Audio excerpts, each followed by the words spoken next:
We Shantaram Hindi cinema के दिग्गज निर्देशक थे। फिल्मों के अलावा उनकी पर्सनल लाइफ भी खूब चर्चा में रही है। शांताराम ने 3 शादियां की थी।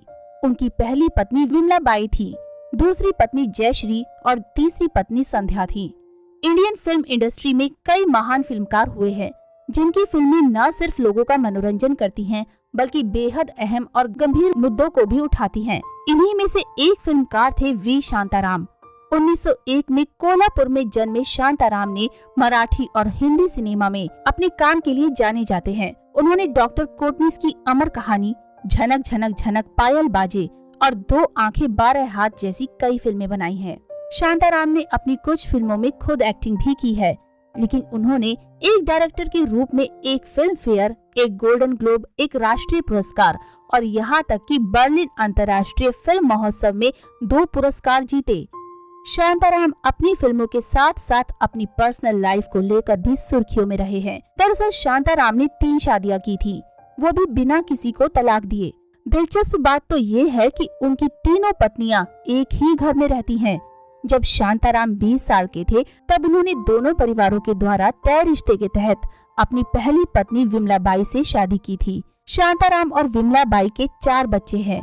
वहीं 20 के दशक के अंत में शांताराम जब फिल्म इंडस्ट्री में आए, तब उनकी मुलाकात एक्ट्रेस जयश्री से हुई। शांताराम और जयश्री की मुलाकात धीरे धीरे प्यार में बदल गई और पहले से शादीशुदा होने के बावजूद उन्होंने जयश्री से शादी कर ली। उनकी दूसरी पत्नी से उनके 3 बच्चे थे। वहीं 55 साल की उम्र में उन्होंने एक्ट्रेस संध्या से तीसरी शादी की। उस वक्त संध्या की उम्र केवल 18 साल थी। दरअसल जब उन्होंने ये शादियां की, तब भारत में बहुविवाह से जुड़े कानून नहीं बने थे। 1956 में खबर आई कि भारत सरकार इस मामले पर विचार कर रही है। वहीं जब ये कानून आया, उससे कुछ दिन पहले ही शांताराम ने तीसरी शादी की थी, जिसकी वजह से उनकी काफी आलोचना भी हुई। हालांकि आलोचनाओं के कारण शांताराम का पारिवारिक जीवन में ज्यादा प्रभाव तो नहीं पड़ा, मगर उसी साल उनका जयश्री से तलाक हो गया। मगर संध्या और विमला बाई सालों तक एक ही घर में रहीं। वहीं शांताराम ने 88 वर्ष की आयु में 1990 में दुनिया को अलविदा कह दिया। अरे जा रे हट नटखट, न छोड़े मेरा घूंघट, ये गाना ना जाने आपने अपने बचपन से लेकर अब तक कितनी ही बार सुना होगा। बहुत सारे लोग तो ऐसे होंगे जिन्हें ये गाना मुंह जुबानी याद होगा। है ही इतना तरंगों भरा गाना, तो याद रहना तो बनता भी है। वहीं अगर होली का त्योहार हो तो इस गाने के बिना तो मजा ही अधूरा रहेगा। लेकिन इस गाने को सुनते ही कभी आपने सोचा होगा कि जब ये गाना बना होगा तो कितने मजेदार किस्से इससे जुड़े होंगे। साल 1959 में आई वी शांताराम की फिल्म नवरंग में संध्या शांताराम ने अपने अभिनय से रंग जमा दिया था। अरे जा रे हट नटखट गाना अपने अंदर इसको फिल्माने से लेकर कलाकारों के बीच पनपे रिश्ते की अजीब कहानी समाये हुए है। चलिए पहले आपको बताते हैं इसकी शूट स्टोरी। असली हाथी घोड़े के साथ नाची एक्ट्रेस संध्या शांताराम, जिनका असली नाम विजया देशमुख है। ये गाना जैसे उन्हीं के लिए बना था। बताया जाता है कि संध्या ने खास तौर से इस गाने के लिए क्लासिकल डांस सीखा था। तब के दौर में कोरियोग्राफर नहीं हुआ करते थे। जो भी एक्ट आप गाने में देखते हैं, उसे खुद संध्या ने किया है। यह डायरेक्टर वी शांताराम ने करवाया है। डायरेक्टर गाने को बेहद खास बनाना चाहते थे, इसलिए उन्होंने असली हाथी और घोड़े का इंतजाम करवाया था। सेट पर मौजूद असली जानवरों के बीच संध्या निडर होकर पूरे एक्सप्रेशन के साथ नाची थी। एक्ट्रेस संध्या जानती थी कि ये आसान नहीं होगा, क्योंकि आवाज और लोगों को देखकर जानवर कभी भी भड़क सकते हैं। लेकिन संध्या घबराई नहीं। उन्होंने अपनी तरफ से पूरी तैयारी की। संध्या ने किसी बॉडी डबल का इस्तेमाल नहीं किया। उन्होंने गाने की शूट से पहले हाथी और घोड़े के साथ दोस्ती की। उन्हें अपने हाथ से केला और नारियल खिलाती थीं, उन्हें पानी पिलाती थीं। संध्या की डेडिकेशन और हिम्मती स्वभाव को देखकर डायरेक्टर भी इम्प्रेस हो गए थे। संध्या शांताराम को विजया देशमुख संध्या के नाम से जाना जाता है। वो 1950 से 1960 के दशक में अपने पति वी शांताराम द्वारा निर्देशित विभिन्न हिंदी और मराठी फिल्मों में अपनी भूमिका के लिए जानी जाती हैं, जिनमें झनक झनक पायल बाजे, 2 आंखें 12 हाथ, नवरंग मराठी प्रमुख हैं। फिल्म पिंजरा और अमर भूपाली। संध्या की खोज वी शांताराम ने की थी।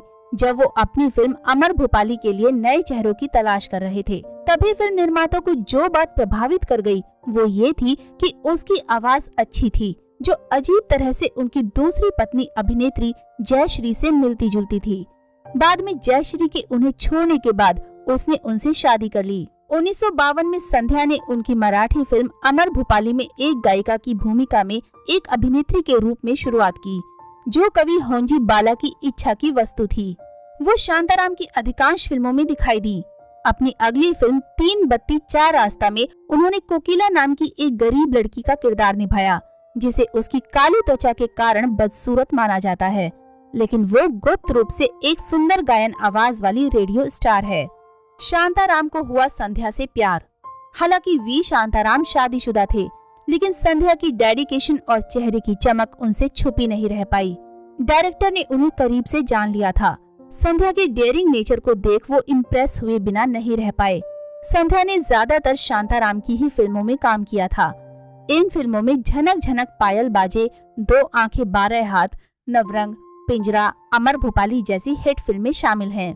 पुराने इंटरव्यूज को देखें तो शांताराम ने हमेशा कहा कि संध्या के चेहरे में ऐसे कोई फीचर्स नहीं थे कि लगे ये किसी और में नहीं, लेकिन संध्या की आवाज बहुत प्यारी है, उसका स्वभाव बेहद अलग है।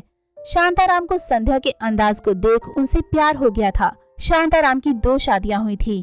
दूसरी पत्नी के छोड़कर चले जाने के बाद उन्होंने संध्या से शादी कर ली थी और फिर जीवन भर उन्हीं के साथ रहे। वी शांताराम की फिल्म नवरंग को बेस्ट डायरेक्टर, बेस्ट साउंड और बेस्ट एडिटिंग के लिए फिल्म फेयर अवार्ड भी मिला था। फिल्म के सभी गाने, खासकर अरे जा रे हट नटखट, रिलीज के 64 साल बाद भी सुपर हिट है। ये आपको कहीं भी होली के दिन बजता हुआ सुनाई पड़ जाएगा। गाना एवरग्रीन है। तो दोस्तों, अभी के लिए बस इतना ही। मिलते हैं अगले वीडियो में। तब तक आप सब अपना ध्यान रखिए। Bye bye.